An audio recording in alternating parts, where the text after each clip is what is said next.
What's going on, traders? A few things to talk about. We're going to talk about the Nasdaq, Triple Q, SPY, the VIX, and maybe a little bit of Tesla. Before we start, like, subscribe, comment your thoughts below. Let's get into the video. So in our last video, we talked about how yesterday seemed like it was somewhat of a bull trap. Not a bull trap, sorry, bear trap, right?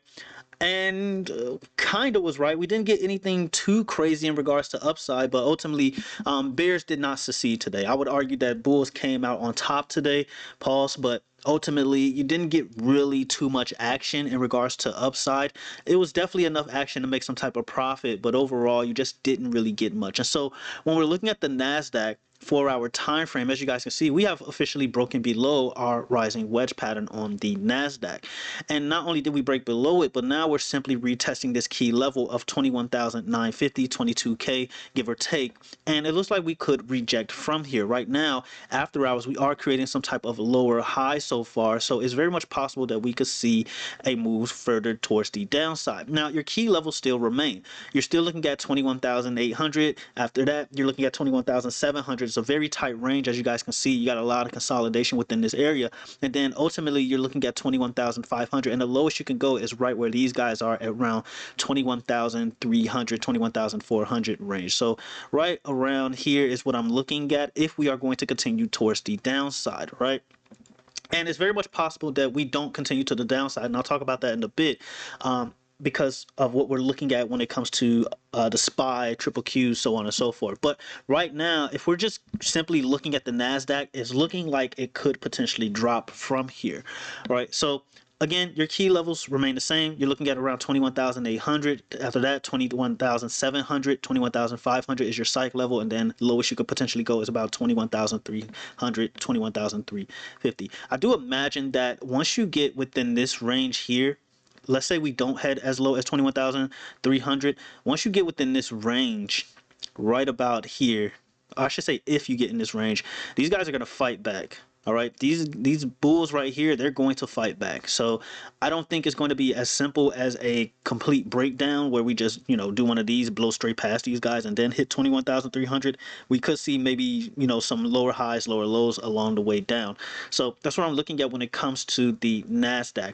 Now, when we're looking at the triple Qs is in another interesting spot as well, because when you look at the 4-hour on the triple Qs, you are constantly playing games within this trend line. As you guys can see, you rejected this trend line multiple times, but you keep having these fake breakouts, right? So you have a fake out here, another fake out here.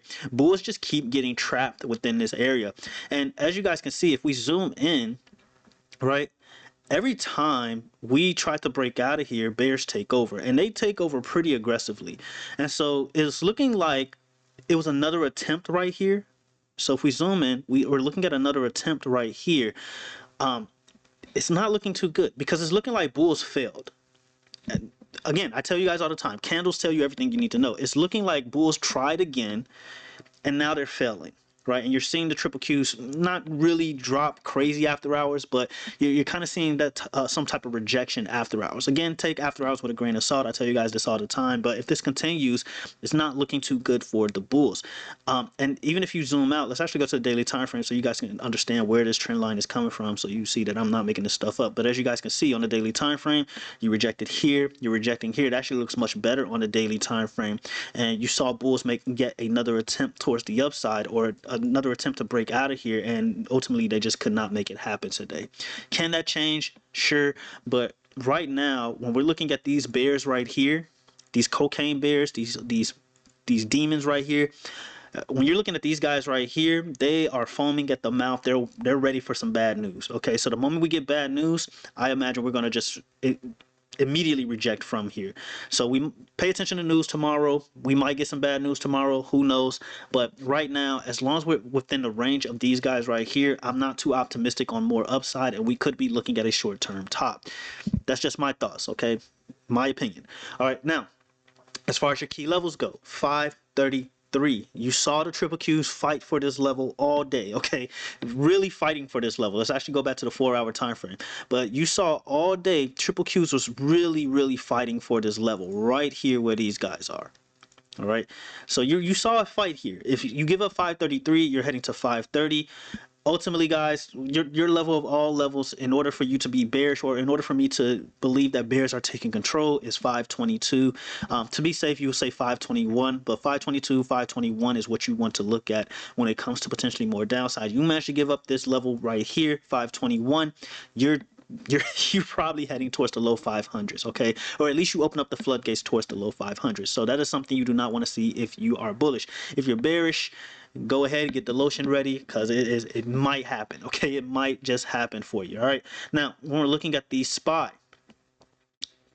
so we have officially broken below the rising wedge pattern on the SPY. The only issue is that you're kind of doing what I was talking about yesterday, right? You're not really doing it just yet, but if you if you continue to go towards the upside here, you're looking at an invalidation here. And so if you're new to the channel and you're not picking up on what I was talking about yesterday, I pretty much said there's another way you can invalidate rising wedge patterns or other patterns in general, such as falling wedges, rising wedges, ascending triangles. And one thing you can do is, let's say you break out or break below the pattern, you can just consolidate, or do what you're doing now. You break up towards the upside and you can start rolling around the pattern and just completely ignoring it and just continue towards the upside. So that is another way that you can invalidate a pattern.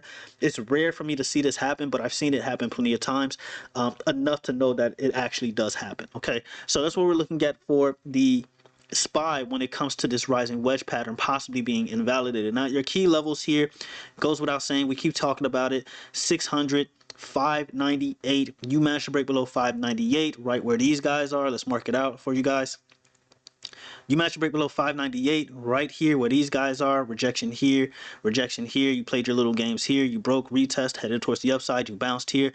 598, we'll say 597.5 to be safe. You managed to break and hold below that level. There's a good chance that you're heading towards 592. So you want to see a break, retest, and then boom. All right, then you're heading towards 592. Lowest you could be looking at is 590, at least for the short term.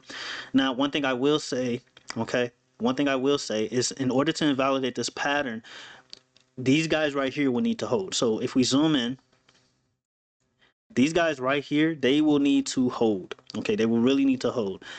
This is going to be a tough area. We'll need some pretty bad news. Okay, so again, like I said in the last video, you can easily do one of these moves where you just break down, right? Maybe consolidate, form some type of double bottom here, and then you start doing one of these. It's very much possible. Very much possible. Okay, so we broke below the rising wedge pattern, but it's not convincing just yet. I'm not really convinced on this breakdown. I especially don't like how bulls just stepped in right here. You formed this inverted hammer pattern as well. So I'm not too much of a fan of this breakdown. Okay, not really a fan of it. So it's looking like we could invalidate this.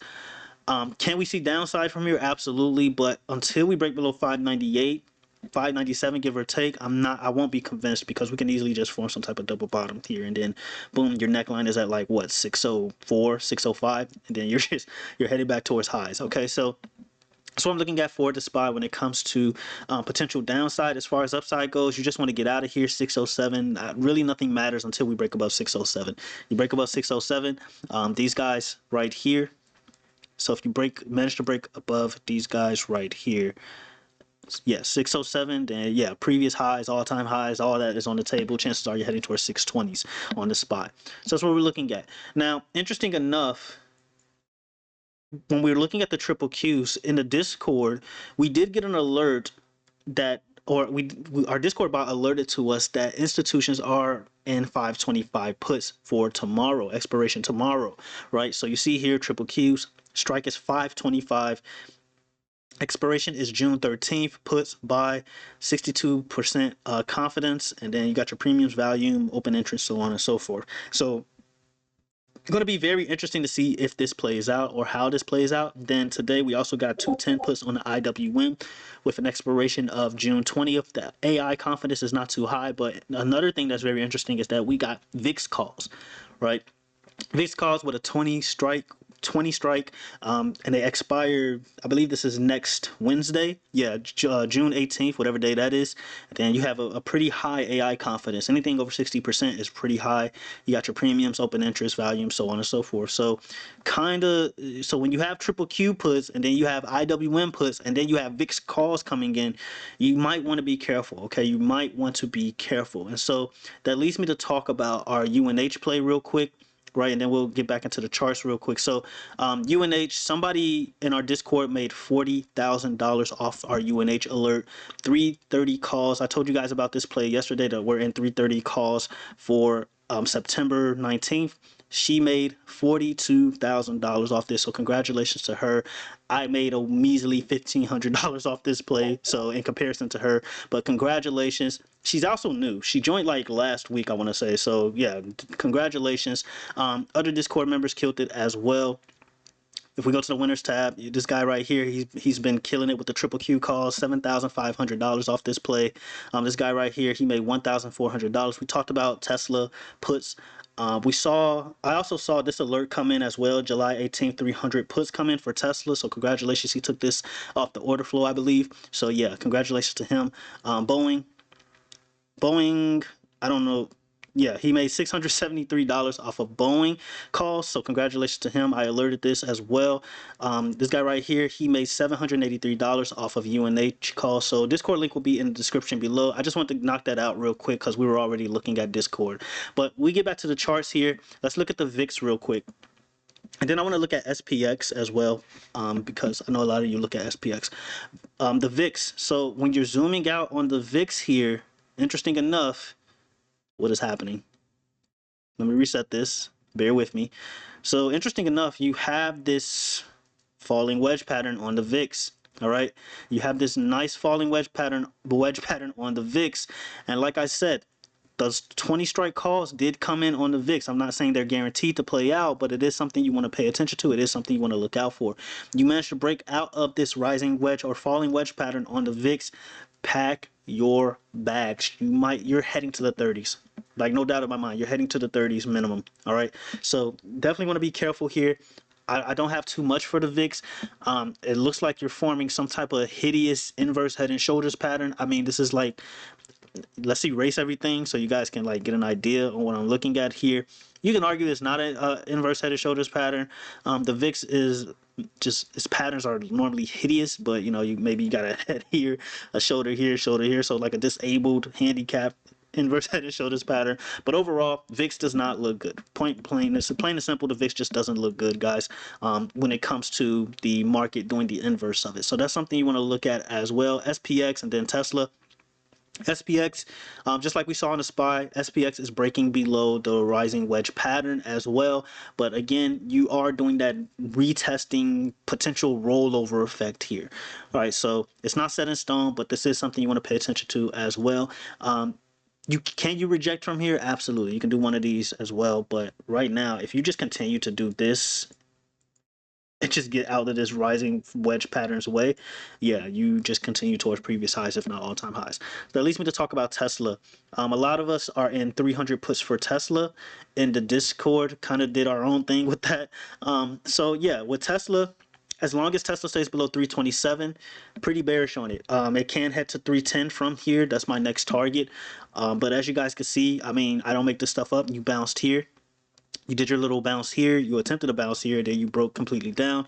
You retested it, you broke above it, you had a false breakout. You had that tweet from Trump talking about how he loves Tesla, and then bulls ended up getting trapped. Tesla pumped all the way to like 332, bulls got trapped, and then you sold back off, back below 327. So this is your key level, guys. As long as you stay below 327, chances are you're heading towards 310. The lowest you can head towards is about 300, especially if you break back below the 200 MA. You're probably below it again, I don't know for sure. I'm not paying attention to that, but yeah, 310 is your key level. After this, you manage to get below 310, I imagine you're going to be around the 200 MA. But otherwise, Tesla, definitely something you want to pay attention to. We did see a lot of 340 calls come in for Tesla as well, but I'm assuming they took profit on those after that pump, that that whole manipulated ass pump that Trump did with Tesla here, because they're buddies again, Elon and Trump. So that's going to be interesting to see play out. That leads me to talk about Marvell. Someone in my last YouTube video said that they're jumping into Marvell calls with me. We took profit on this, so congratulations to you if you jumped into the play like at open or something. I believe it was like at 67 at open, so you should have made some decent profit off of this. My only issue right now, Marvell looks great. What you want to see is a break and hold. Me personally, I want to see a break and hold above 70, right, on the 4-hour time frame. So I want to see a 4-hour close on this thing, for me to be somewhat taking it serious towards the upside. All right, and then we could potentially see a move towards that gap fill all the way up here. Okay, all the way up here at about 83. So again, I'll go back to the 4-hour time frame. I know my entries are based off the 2-hour, but I personally I just want to be more convinced with this thing because Marvell is kind of a trash mover. So here, break, retest, and then boom. So that's what I'm looking at for Marvell. Again, you have this, somewhat of a double bottom here, but it's just having a hard time getting above this range, which is about 70, 71. All right, so that's what we're looking at for Marvell. Hopefully this made sense, guys. Heading into tomorrow, just be careful. I'm not guaranteeing that those triple Q puts are going to play out. I'm just going to make that clear. But when you have the VIX calls coming in, and then you have IWM puts coming in, and then you have QQQ calls coming in as well, you might want to be careful, mirroring the idea that the market is going to see more upside. All right. And that's pretty much all I have. So, you do your own due diligence, do your own research. Don't take, I know a lot of you see this stuff or see what I show on the options chain and you're just like, oh, that's exactly what's going to happen. You always want to do your own research. You always want to follow your own TA, right? Maybe your TA is showing that the IWM is still bullish, right? That's completely fine because there's a massive inverse headed shoulders pattern on it. But you ultimately just want to do your own due diligence. So I appreciate the guy that took, that jumped into the Marvell calls with me or with us on the last video. But hopefully you did your own research before doing that, even though it ended up in profit, right? We didn't make much off of it. We took profit this morning, but yeah. Still decent play, still looks great. But when you're looking at the overall market, when you're looking at the Nasdaq, the triple Qs, it's looking a little shaky. So that's all I'm gonna say. Until the next video, traders, let me know your thoughts in the comments below. Do you think we're going to see downside from here? Do you think this is simply another buy the dip opportunity and then we're heading towards all-time highs? Let me know what you guys think. June is notoriously bullish after May, when May is bullish. So that's an interesting little thing to keep in mind. So we'll see. But let me know in the comments below. Until the next video, traders, have you a good one.